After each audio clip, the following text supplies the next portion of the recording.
Hello everybody, my name is Brady and we are back with another React video, and today we're going to be checking out more Historia Civilis. We're going to be doing more of the Alexander the Great playlist. Today's video is the destruction of Thebes, but before we get started, this is usually where I would do like a member shout out or something like that, but today I just wanted to highlight the fact that we are doing a fundraiser on this channel for the Native American Heritage Association. It's a great charity and we're trying to raise $10,000 this year. I might have, I don't know, I may have aimed a little bit high there. I don't know if we're going to be able to do it or not, but I want to try.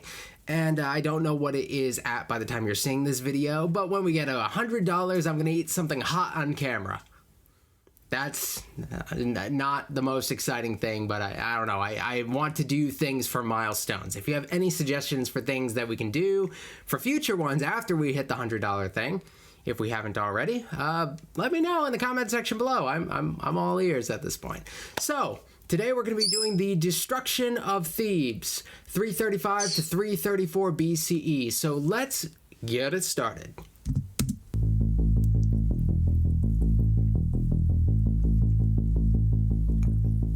The first year of Alexander's reign was chaotic. A king had been assassinated, a civil war had been narrowly avoided, and rebellions in the north and in the west were stamped out. But while Alexander had been preoccupied with rebellions, his enemies had been busy. A year ago, the Athenian politician Demosthenes announced that the gods had told him in a dream that the city of Athens would receive a great gift in the very near future. Oh yeah, in a dream. A few days later, messengers arrived from the north, saying that Philip of Macedon had been assassinated. That's suspicious, right? Yeah, a little bit. When the Athenian assembly heard the news, they voted for a public day of thanksgiving. Within a matter of days, the entire city was on the verge of open rebellion against Macedonian hegemony. As soon as Alexander consolidated power, he marched south. So I like that we're getting some political, I guess, shenanigans is what we could probably call this, and I hope we get some more of that. I understand that this is going to be heavily militaristic because it's Alexander the Great. Like, if you're not going to focus heavily on the military elements of things, you've probably picked the wrong historical figure to focus on, but I am excited to learn a little bit more about the political factors that surrounded Alexander's reign, especially as he expanded, so this should be cool. Athens and their neighbor Thebes made it known to the rest of Greece that they would participate in a general uprising. But when it became clear that no other city-states were interested, they reluctantly acknowledged Alexander's supremacy. But there's an interesting wrinkle to this story. While all of this was going on, Demosthenes was secretly communicating with the Macedonian army in Asia Minor, which was over there preparing for a full-scale invasion of Persia. This army was 10,000 strong, and led by a man named Attalus. Demosthenes pledged Athenian support if Attalus agreed to march against his new king. Attalus was open to this idea, but wanted to wait, just in case Macedon fell into a civil war on its own. If it did, Attalus would be in a prime position to literally play kingmaker. Unfortunately for Attalus, Alexander discovered that his general was communicating with the Athenians. The king sent a message of his own to one of his father's old generals that was serving with Attalus in Asia, named Parmenion. Parmenion was the kind of guy that was popular with the rank-and-file soldiers, so he had Just like that, Attalus was killed by his own men, and Parmenion seamlessly took command of the Macedonian army in Asia. I don't know how big of like a political scandal at the time this was considered. Like, the fact that it's basically sorted out in the first 2 minutes of this video kind of makes it feel small in scale, but this could have been really significant. It's good.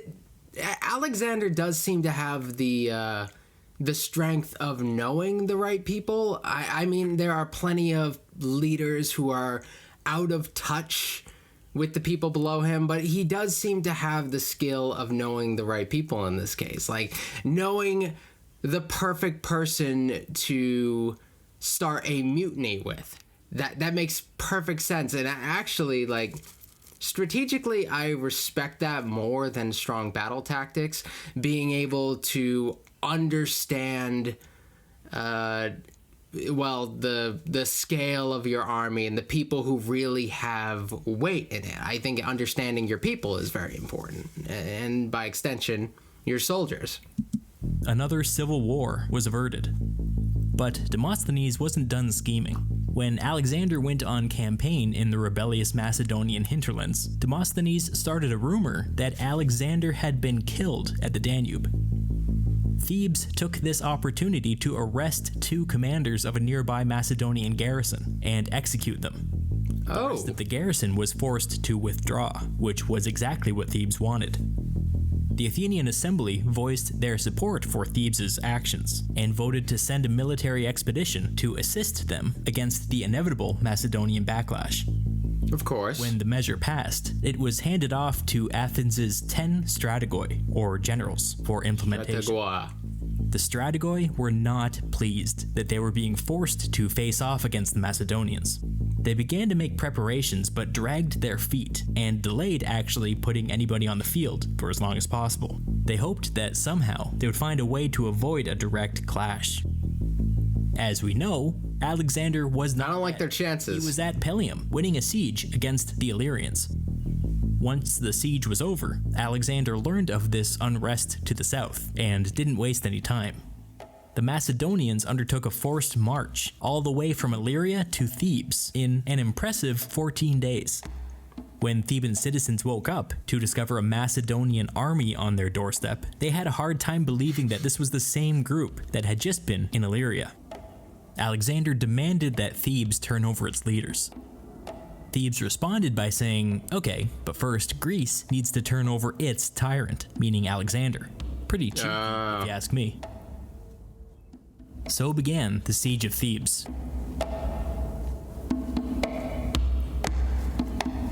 3 days into the siege, the Theban army started asking itself what you're probably asking right now.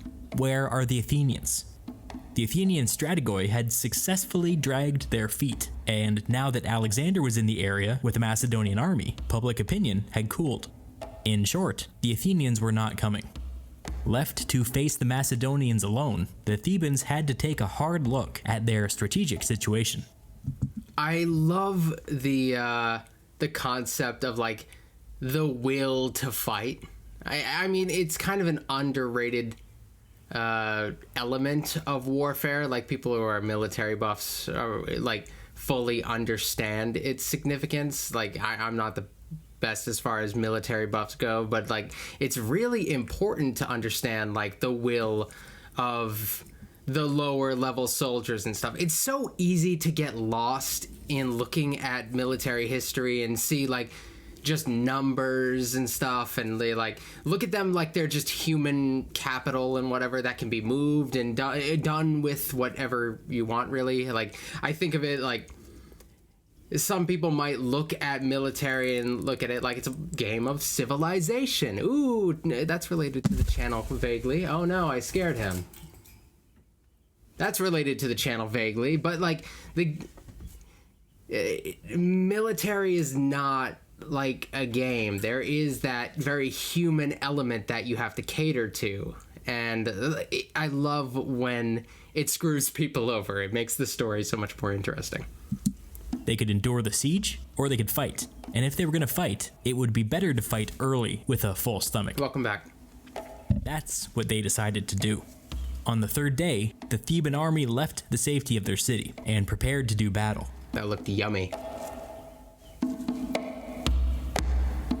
The Macedonians and the Thebans clashed, and for a long time the two sides were evenly matched.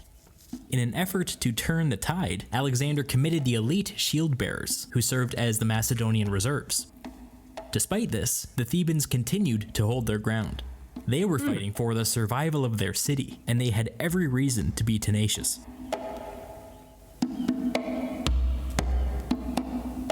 Late in the day, Alexander noticed that one of the bongos in the background. It really sets the mood. Undefended.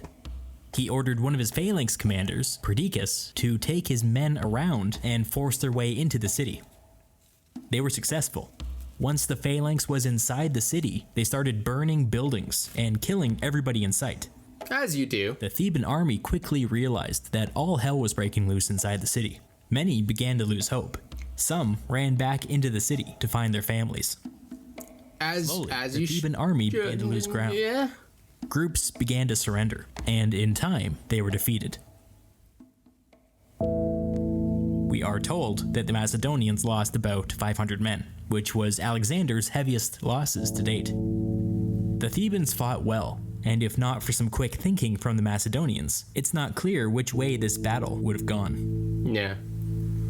I mean, it's home field advantage. They definitely have that going for them, but like overall, like 500 still pretty bad. I don't know if I can fully appreciate the scale of it though, as to whether or not this is like huge or not. It does certainly, and it was clever what they ended up doing there. And like, even if they held out, they like the best chance they would have is they have something reserved in the city to hold things over, but it doesn't seem like they did. And like if they held out even longer, like the forces that infiltrated the city might just come back and hit them from behind. Like they have like a million different options at that point. Once they broke into the city, it seems like they didn't have the means of doing anything about it.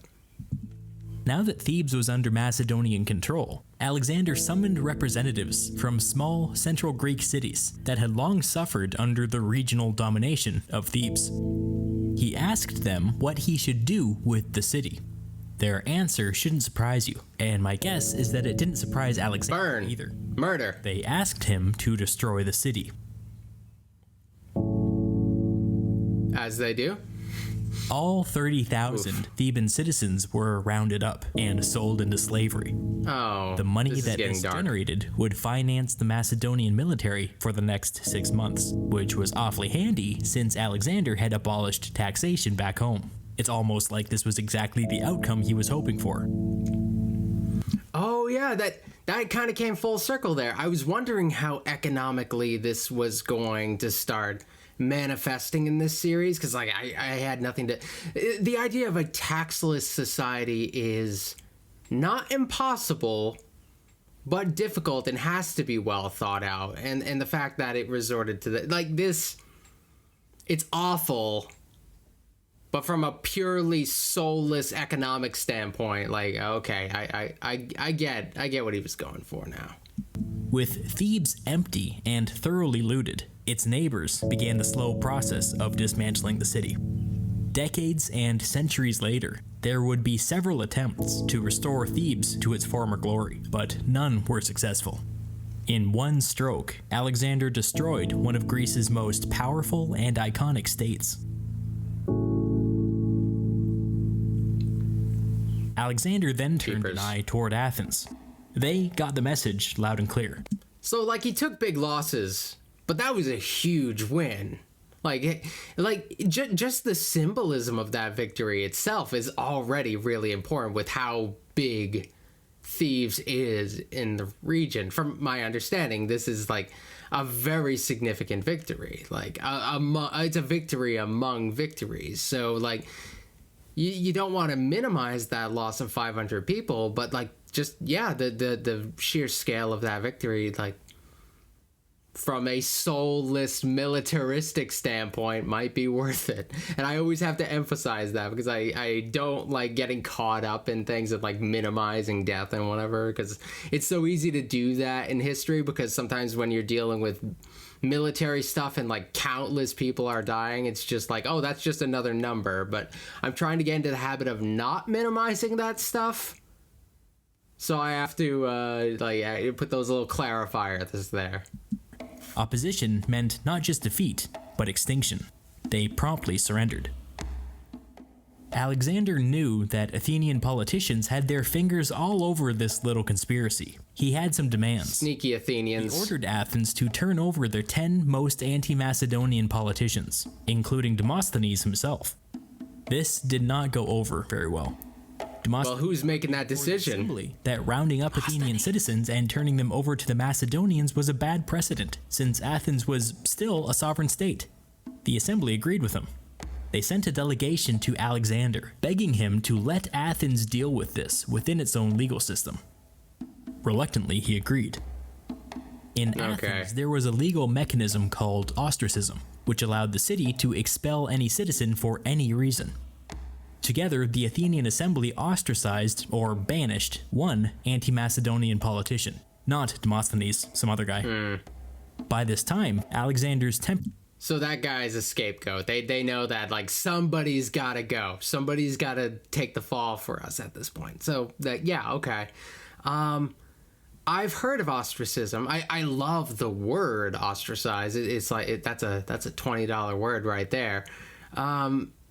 Yeah, that's kind of cynical there. It's clear that one person is just a fall guy. There's absolutely no way that this has uprooted the problem. So I suspect, not knowing this history in a lot of depth, that the Athenians might become a problem again. Like, if that problem's still there, I doubt. I mean, you know, if they're smart, given the circumstances at the time, they're probably not going to want to piss off Alexander again, because he might not be so forgiving next time. But I have a bad feeling that this is not going to be it. temper had cooled, and this one ostracism, along with recognition of Alexander's status as hegemon, was enough to save the city of Athens.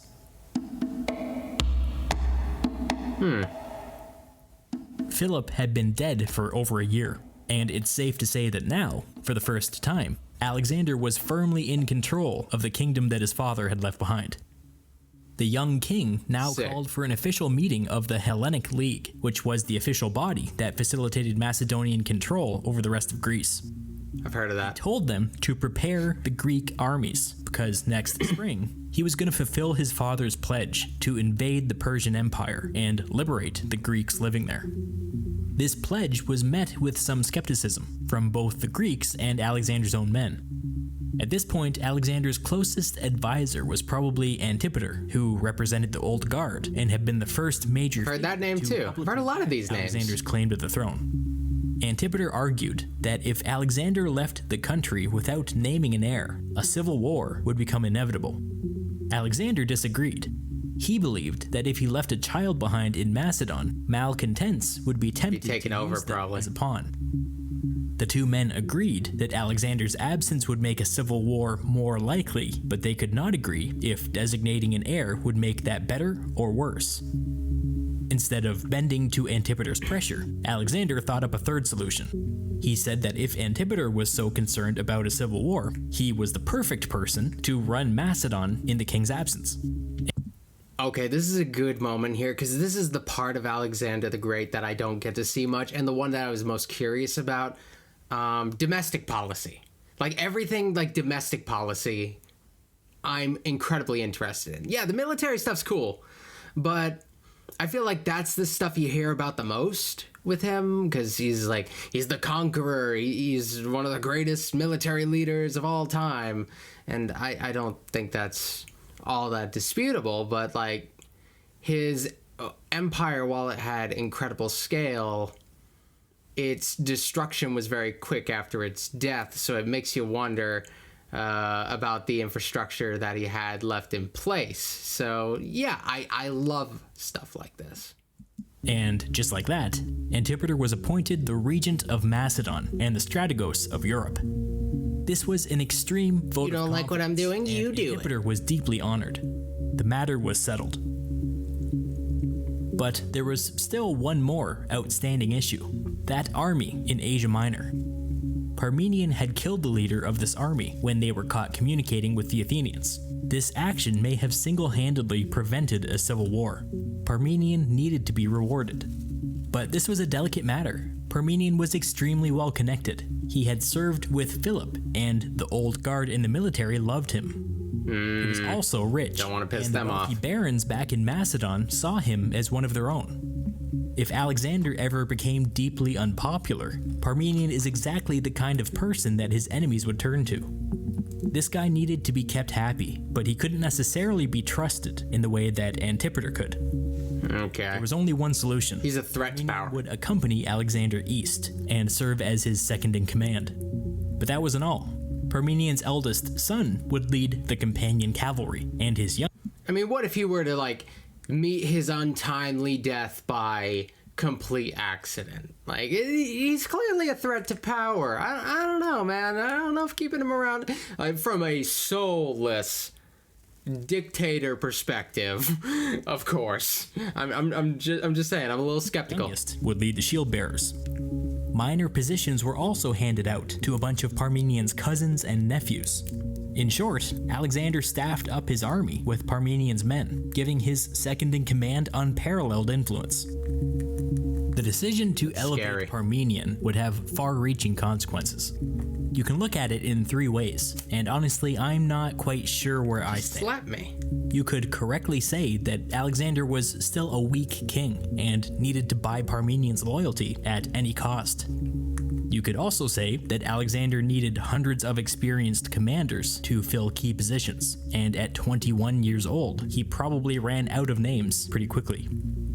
You could also look at it cynically. It's hard to imagine Parmenion starting trouble with two of his sons serving directly under the king. Again, I don't know which of these best explains Parmenion's role. All I know is that Alexander seemed to bend over backwards to accommodate people who had served with his father. He must have felt like his situation was tenuous. Yeah, I'm definitely not qualified to make a judgment here, but I'm glad that there's more than one option because it really gives me an opportunity to think about this a little bit. Like, I mean, when you put it in context like that, yeah, I get it. The guy was clearly important. And like, in the early years of one's reign, that's probably when they have so much potential to make a splash, but also they are so incredibly fragile. That's one of those things, like, there's some people who want you to succeed, but there's probably way more people who are just waiting for you to fall. So, yeah, I get it. Not taking any risks pissing off the wrong people, so fair enough, whatever. Seems kind of Alexander returned scary, though. I don't know. Spend the winter preparing for next year's invasion. Although Alexander had a year of impressive victories under his belt, he was nearly broke. With the destruction of Thebes, he had enough money to get him through the winter, but that was it. In desperation, he turned to his own barons and pressured them into loaning him a huge amount of money. This was a shocking thing to do in this era. Loans were still considered sketchy, and a king soliciting loans from his own subjects was unheard of. We also shouldn't overlook the fact that Alexander's new second-in-command had the full support of the richest barons. With Parmenion running the army, the barons probably found the whole thing easier to swallow. Now, Alexander had enough money to make it to Asia, although if that's some leverage right there. Within the first month or so, he would quickly he knows what he's doing. Broke again. The next spring, Alexander marched east. Antipater stayed behind, administering the home front with around 14,000 soldiers. Alexander would lead an army of around 37,000 into Asia.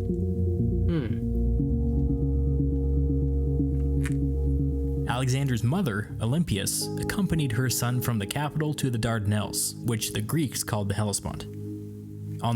Oh, look at that pretty lady square. That's kind of funny. He must have done that with a certain degree of like humor in mind, because that's funny. That is really funny. Olympias supposedly revealed to Alexander, quote, the mystery of his birth, unquote. If you're wondering what that means, join the club. Based on a series of context clues, many believe, including myself, that the mystery of Alexander's birth was that his real father was not Philip, but rather one of the gods.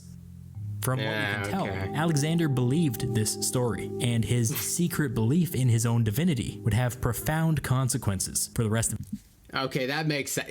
And you know, Greek, you know, and the more I learn about Greek mythology, the more like, yeah, I could see a great leader buying into that, because like if you read the stories of the Greek gods and you believe in the Greek gods, they just come around and they're just freaking everybody, you know, each other and all sorts of people, and they're turning into animals while they do it. It's believable. Of his life. That's believable. Don't take that out of context. When Alexander reached the coast, he built altars to Zeus, Athena, and Heracles, and then departed by boat. He would never return. When the fleet was halfway across the strait, Alexander sacrificed a bull to the god of the sea. When the army disembarked on the other side, Alexander took care to build a second set of altars at the exact spot where he made landfall. In case you hadn't noticed, Alexander was extremely religious, even by the standards of the day. His mother's revelation about his divine ancestry probably kicked this tendency into high gear. Oh yeah. Alexander would even consider ramping up the military campaign. He insisted on leaving his army under the command of Parmenion and making a pilgrimage to one of the holiest sites in the Greek religion, Troy. At this time, Troy was basically a sleepy little village built on top. I'm just now I'm playing Assassin's Creed Odyssey right now, and part of that playthrough, if you haven't checked it out yet, you gotta, it's fantastic. I'm reading another chapter of the Iliad for every episode, and eventually the Odyssey, so that's kind of my first attempt to get into, like, culture, Greek culture and stuff, because like the Greek epics, that should be fun. It's hit and miss, personally, but I feel like I appreciate this more now than before I read the first handful of chapters of the Iliad, but I don't fully appreciate it because, like, I'm still not that far into the book. Top of ruins. The locals led the king to the tomb of Achilles, Alexander's personal hero. Love that guy. Respect, the king encircled the tomb with garland. Basically couldn't die. That makes sense. At this point in the story, our sources begin to reveal that Alexander was in a lifelong romantic relationship with a man named Hephaestion, whom he had known since childhood. Hephaestion was probably in charge of Alexander's personal bodyguard, but his job seems to shift over time. Anyways, this relationship must have been public knowledge, because while Alexander was honoring the tomb of Achilles, Hephaestion was honoring the tomb of Patroclus, Achilles' lover. When it was time to leave, Alexander took for himself several religious artifacts, including a shield that supposedly dated back to the Trojan War. As a gift to the village, Alexander bestowed upon them a democratic political system, which made Troy the first Greek settlement to be personally liberated by the Macedonian king. To Alexander, the liberation of Troy was important symbolism. But what does democratic political system mean in this case? I would like to know. Those are words. But what does that mean in this case?